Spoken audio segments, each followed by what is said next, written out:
साधारणतः प्राथमिक अंदाजानुसार साधारणतः 36,585 कोटी रुपये ही शेतकऱ्यांना कर्जमाफी देण्याचा प्राथमिक आम्हाला अंदाज आहे. हे साधारणतः 56 लाख शेतकऱ्यांना त्याचा लाभ हा मिळणार आहे. माझी शेतकरी बांधवांना एक विनंती, कालच मुख्यमंत्री साहेबांनी सांगितलेलं की पेरणीत जास्त घाई करू नये आणि 15 जून नंतर पावसाचा अंदाज घेऊन खरं तर शेतकऱ्यांनी पेरणी करावी. पावसाचा अंदाज घेऊन माझ्या शेतकऱ्यांनी पेरणी करावी, विनाकारण दुबार पेरणीचं त्याच्यावरती वेळ येऊ नये. वादळी वाऱ्यामुळे जे नुकसान झाले त्या सर्व नुकसान भरपाईचे पंचनामे ताबडतोब करावेत आणि तो अहवाल आम्हाला लवकर द्यावा. परंतु निश्चित प्रकारे शेतकऱ्यांची काही चूक नाहीये. या बाबतीमध्ये निश्चित प्रकारे आम्ही केंद्राशी बोलतोय आणि जेणेकरून राज्यामध्ये खताच्या बाबतीमध्ये शेतकऱ्यांना अडचण येऊ नये ही आमची भूमिका ही राहणार आहे. खरं तर शेतकऱ्यांना मी या निमित्तानं आवाहन करतो की साधारणतः हवामान विभागाच्या अंदाजानुसार साधारणतः 12 जून ते 15 जून पर्यंत अजून पाऊस थोडा कमी दिसतोय आणि कामही पाऊस पडण्याची शक्यता असल्यामुळं माझी शेतकरी बांधवांना एक विनंती, कालच मुख्यमंत्री साहेबांनी सांगितलेलं की पेरणीत जास्त घाई करू नये आणि 15 जून नंतर पावसाचा अंदाज घेऊन खरं तर शेतकऱ्यांनी पेरणी करावी. आणि काही ठिकाणी आपल्याला पाहतोय की मराठवाडा, खानदेश, विदर्भ आणि मध्य महाराष्ट्रातील काही भागामध्ये पाऊस हा काही ठिकाणीच असा सर्वत्र पडणार नाही. काही ठिकाणी पाऊस पडेल परंतु सर्वत्र नाही. त्यामुळं साधारण 12 ते 15 जून पर्यंत शेतकऱ्यांनी पावसाचा अंदाज घेऊन पेरणी करावी आणि साधारणतः 15 जूनच्या पुढं थोडा वातावरण पावसाचं अनुकूल दिसतंय, पण तरी सगळ्यांनी अंदाज घेऊन पेरणी करावी अशी माझी शेतकऱ्यांना सगळ्यांना विनंती आहे. गेल्या काही महिन्यांपासून मामा बघितलं आपण तर पावसाचं जे हवामान बदल आहे याचा थेट फटका शेतकऱ्यांना बसताना दिसतो आणि कधी कधी अवकाळी पाऊस किंवा पूर्वमोसमी पावसामध्ये कमी वेळेत अधिक पावसामुळे सुद्धा नुकसान होतं. याच्यासाठी काही उपाययोजना सरकार म्हणून आपण करतो? खरं तर आपल्या सगळ्यांना माहिती आहे की मे महिन्यामध्ये आणि जून, आज 8 तारीख आहे, जून मे आणि जून मध्ये आता ह्या आठवड्यामध्ये काही ठिकाणी वादळी वाऱ्यासकट पाऊस झाला, काही ठिकाणी गारपीट झाली आणि त्यामुळं शेतीचं खूप मोठं नुकसान हे काही जिल्ह्यामध्ये राज्यामध्ये झालं. त्यामध्ये जळगाव, अमरावती, बुलढाणा, सोलापूर व अकोला जिल्ह्यामध्ये सर्वात जास्त नुकसान हे शेतीच्या पिकांचं झालेलं आहे. जळगावमध्ये केळीच्या पिकाचं खूप मोठ्या प्रमाणामध्ये नुकसान झालेलं आहे.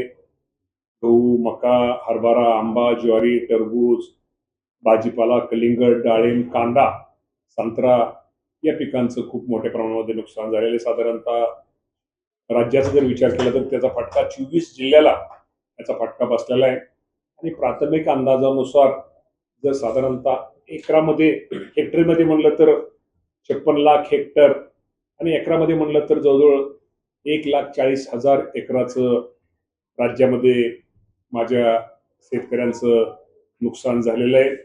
आणि ह्या नुकसान झालेल्याच्या बाबतीमध्ये राज्याचे मुख्यमंत्री, दोन्ही उपमुख्यमंत्री यांनी आम्ही सर्वांनी सूचना दिलेल्या आहेत. कलेक्टरला सूचना दिलेल्या आहेत, कृषी अधिकाऱ्यांना सूचना दिलेल्या आहेत.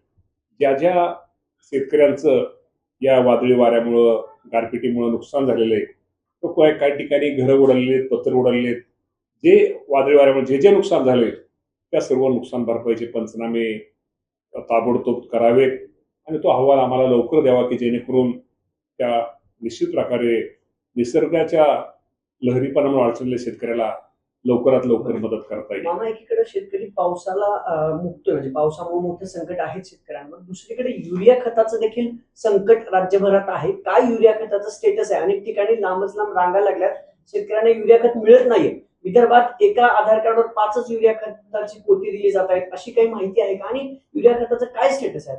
अकोल्यात देखील याच विषयावरून राडा झाल्याचं पाहायला मिळालं. पोलीस देखील तिथे दाखल झाले.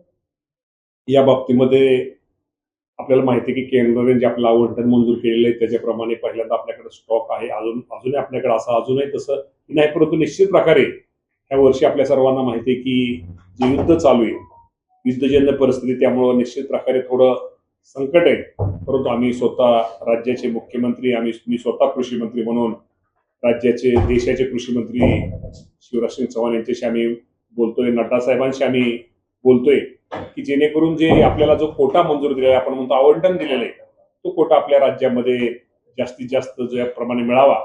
जरी अडचण असली तर निश्चित प्रकारे या बाबतीमध्ये शेतकऱ्यांना मदत करतात कसं करणं गरजेचं आहे या बाबतीमध्ये करण्याचा प्रयत्न आम्ही निश्चित प्रकारे करतोय. आणि आपण ज्या भागातला आता उल्लेख केला त्या बाबतीमध्ये निश्चित प्रकारे या बाबतीमध्ये शेतकऱ्याला अडचण येणार नाही याची आम्ही खबरदारी निश्चित प्रकारे घेऊ. मग स्टॉक आहे म्हणतो नेमकं किती स्टॉक आहे युरियाचा आपल्याकडे आता? मी आता आकडेवारी तुम्हाला 5 मिनिटात देतो तुम्हाला आकडेवारी वगैरे सगळे आपल्याकडे आहे आणि आपल्याकडे आवंटन पण आपल्याला केले. पण हे खरं की युद्धाच्या परिस्थितीमुळे थोडं त्याला रॉ मटेरियलच्या बाबतीमध्ये थोड्या कंपन्यांना अडचणी आहेत. तर शेवटी अडचणीतनं निश्चित प्रकारे आपण एक तर आपल्याला माहिती आहे की पेरणी उशिरा होणार आहे, शेतकरी थोडे घाई करतायत. उद्या त्यांचं म्हणणं आहे की उद्या जसं पेट्रोल डिझेलला झालं की पेट्रोल डिझेलचं शॉर्टेज तसं की उद्या युरिया खत मिळणार नाही, त्यामुळे ते हे करतायत. परंतु निश्चित प्रकारे शेतकऱ्यांची काही चूक नाहीये या बाबतीमध्ये. निश्चित प्रकारे आम्ही केंद्राशी बोलतोय आणि जेणेकरून राज्यामध्ये खताच्या बाबतीमध्ये शेतकऱ्यांना अडचण येऊ नये ही आमची भूमिका ही राहणार आहे. कांदा उत्पादक शेतकऱ्यांची देखील अडचण आहे. नाफेडचं जे केंद्र आहे तिथं 15 ते 18 केंद्र आहेत, ती सगळी बंद आहेत. कांदा खरेदी केला जात नाहीये किंवा जो भाव दिला जातो त्यापेक्षा बाहेर व्यापारी भाव जास्त देत आहेत. त्याचं देखील अपडेट कृषी मंत्री म्हणून तुम्ही घेतलंय का? आणि नाफेडचा हा विषय पणन मंत्र्यांकडे जरी असला तर शेवटी कृषी मंत्री म्हणून शेतकऱ्यांचा प्रतिनिधी जबाबदारी आमची पण आहे. मी स्वतः जयकुमार रावल आमचे पणन मंत्री या बाबतीमध्ये जेही केंद्राशी बोलतायत, नाफेड किंवा दुसरं ते त्यांच्याशी बोलतायत. म्हणून आजपासून त्यात थोडं त्यांना त्या सुधारणा करण्याचा प्रयत्न रावल साहेबांचा आपण वाचला असेल. निश्चित प्रकारे कांदा उत्पादक शेतकऱ्यांचा आपण जे म्हणता की निश्चित या बाबतीमध्ये नाफेडच्या बाबतीमध्ये केंद्र सुरू झाली पाहिजे आणि शेतकऱ्यांना कुठे दिलासा मिळाला पाहिजे. पुन्हा एकदा मी आजही परत राहुल साहेबांच्या बाबतीमध्ये बोलली. कर्जमाफीचा स्टेटस कुठपर्यंत आहे? कारण आता जवळपास जूनचा देखील आता महिना सुरू झालाय. आपण काय या सगळ्या संदर्भात प्रोसेस मध्ये आहोत? त्याला बच्चूकडून म्हटलंय महात्मा फुले जशी कर्जमाफी होती तशी सरसकट करावी. हमी भाव मिळत नाही तोपर्यंत प्रोत्साहन निधी द्यावा असे त्यांचं. बच्चू भाऊ काय बोलले मला माहित नाही, परंतु राज्याचे मुख्यमंत्री देवेंद्र फडणवीस साहेब आणि आपल्या सगळ्यांना माहिती आहे की मागच्या कॅबिनेटमध्ये खरं तर आम्हाला आचारसंहिता असल्यामुळे काही गोष्टी त्यांना जाहीर करता आल्या नाहीत. परंतु साधारणतः प्राथमिक अंदाजानुसार साधारणतः 36,585 कोटी रुपये ही शेतकऱ्यांना कर्जमाफी देण्याचा प्राथमिक आम्हाला अंदाज आहे. आणि साधारणतः 56 लाख शेतकऱ्यांना त्याचा लाभ हा मिळणार आहे. आणि या बाबतीमध्ये आपण जे म्हणलं काय अडचणी शेतकऱ्यांचं काय त्यामध्ये त्या निकषात काय शेतकरी बसत नाहीत, या बाबतीमध्ये आम्ही निश्चित प्रकारे मंत्रिमंडळामध्ये चर्चा करून या बाबतीमध्ये मुख्यमंत्री महोदयांच्या काय गोष्टी लक्षात आणून या बाबतीमध्ये काय बदल करणं गरजेचं आहे की जेणेकरून शेतकऱ्यांना त्रास होणार नाही किंवा शेतकऱ्यांना त्याचा लाभ मिळेल या बाबतीमध्ये निश्चित प्रकारे साधारणतः 56 लाख शेतकऱ्यांचा प्राथमिक अंदाज सांगतोय. कारण आम्हाला जाहीर आचारसंहिता आहे, आम्हाला जाहीर करायचा प्राथमिक अंदाज आहे. आणि साधारणतः 36,585 कोटी.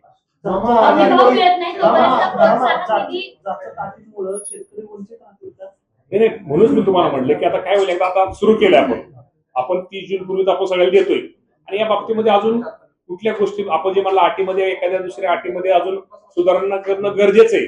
या बाबतीमध्ये शासन सकारात्मक आहे. त्या बाबतीमध्ये निश्चित प्रकारे मुख्यमंत्री या बाबतीमध्ये निर्णय घेतील. शिथिल कराल असं वाटतं? कारण अक्षरशः शेतकरी हवाल दिलाय. नियम अटी परत जर सरकारनं घातलं तर मग ते अकाउंटला पैसे. नियम अटी वगैरे काही नाही. शेवटी तुम्हाला मी सांगतो की शेवटी सरकार तर असते, पण शेवटी पण सगळा विचार करूनच काही गोष्टीचा निर्णय घ्यावा लागतो.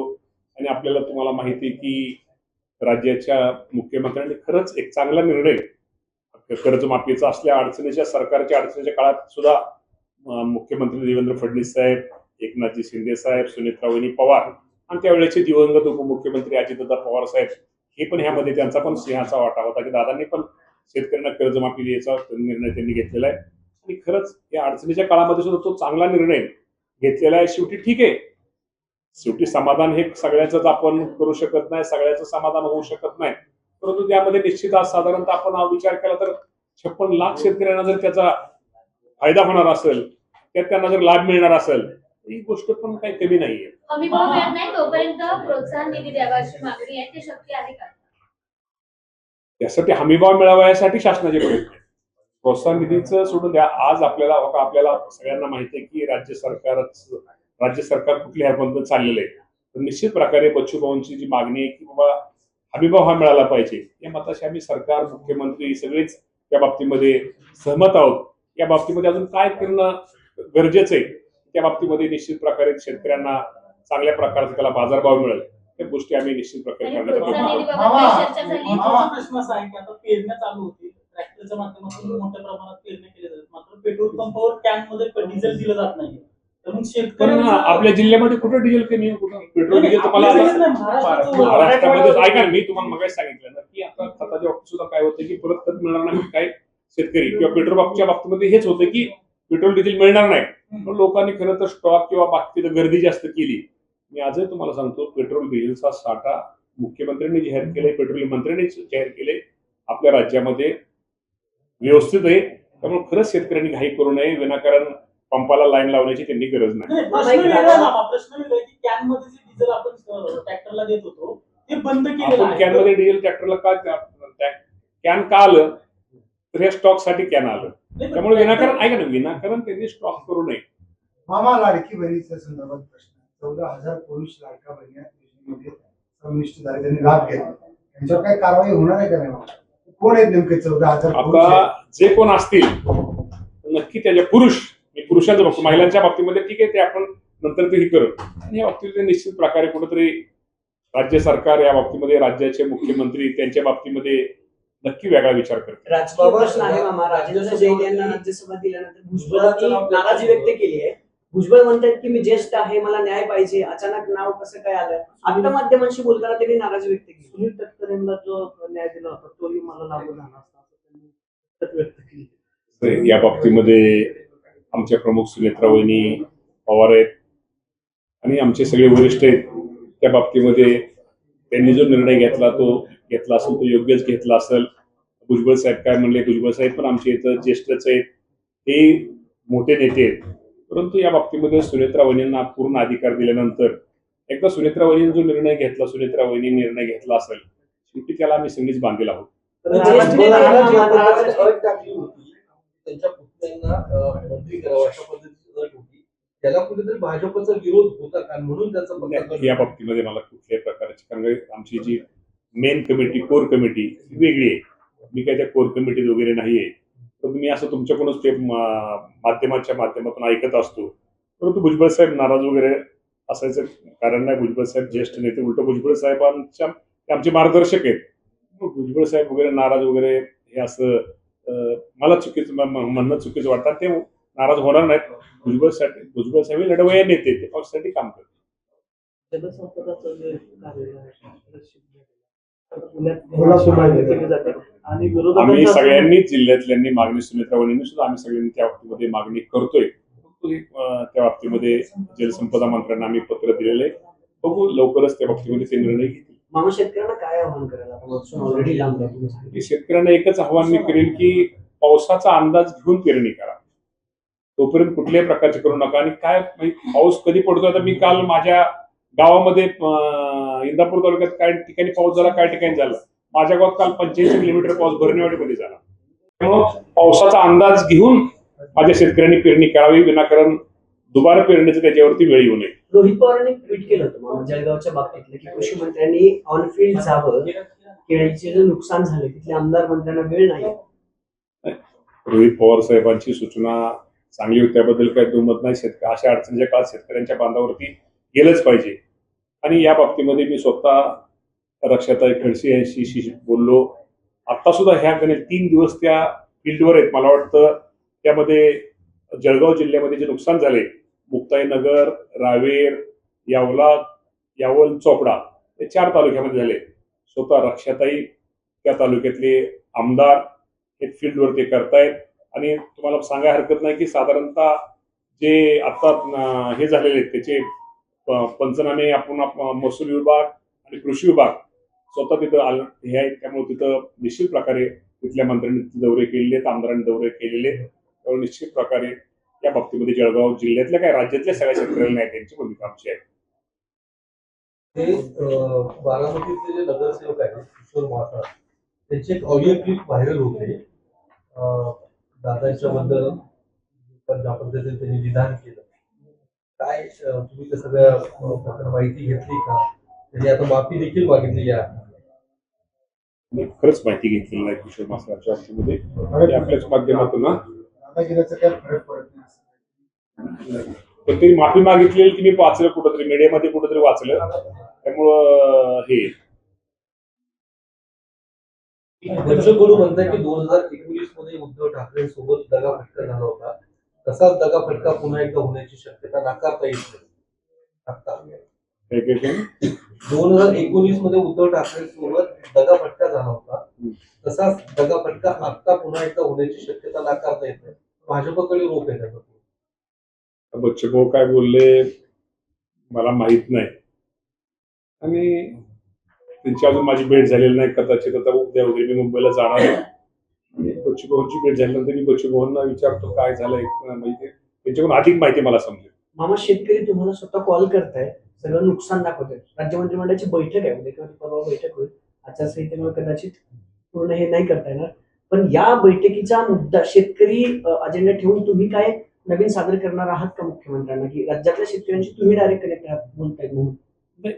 100% राज्यातली परिस्थिती मी त्यांच्या सगळ्यांसमोर मांडणार आहे. मी ज्या तालुक्यामधनं प्रतिनिधित्व करतो, इंदापूर तालुक्यामध्ये, मी अक्षरशः केळीच्या बागात सगळ्यात मोठं जळगाव नंतर नुकसान इंदापूर तालुक्यामध्ये झालेलं आहे.